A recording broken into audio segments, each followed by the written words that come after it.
আমার প্রেমের গল্প। সায়েন্স ল্যাবরেটরির ওভারব্রিজ থেকে নেমেই চোখ পড়ল দূরে, যেখানে দেখলাম এক ললনা আমার দিকে তাকিয়ে আছে অপলক নেত্রে। বাকিটা জানতে চাইলে কবিতাটা পড়তেই হবে।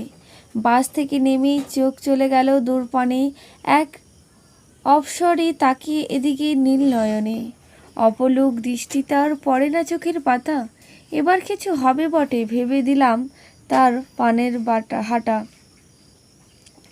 ঘুরবো শহর, যাবো সাগরে, তার হাতটি ধরে উড়বো আমি আকাশপানে, পৃথিবী যাবে নড়ে।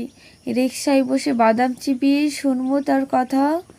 তার জন্য ভাঙবো আমি যত নীতি তার প্রথা।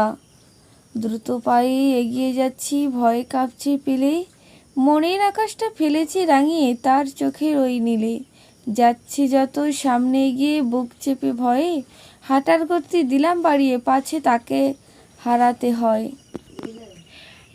মন জানালায় উকি দিচ্ছে মেঘের শহরে কল্পনা। এ ভালোবাসা তো চিরসত্য, কোনো সিনেমার গল্প না। যদি কেউ কখনো ঝরায় তার এক ফোঁটা চোখের জল, রণসাজে তীব্র আঘাতে করব তাকে প্রাণহীন নিশ্চয়। ভাবতে ভাবতে পৌঁছে গেলাম তার অবস্থান পাশে। এ কি হায়, কালো মেঘে জমাট বেঁধে গেল মনের নীল আকাশে। মানুষ তো নয়, সে যে আসলে দোকানের রাখা ডামি।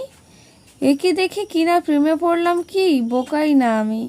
ভগ্ন হৃদয়ে ক্লান্ত দেহে চোখের জলে ভেসে ভাবলাম আমি করলামটা কি হঠাৎ তোমায় ভালোবেসে। ভালোবাসার সে তো দূর, মরীচিকা দেবে না কখনো ধরা। বাড়ির ছেলে বাড়ি ফিরে যায়, এই ভেবে দিলাম উল্টো ঘোরা।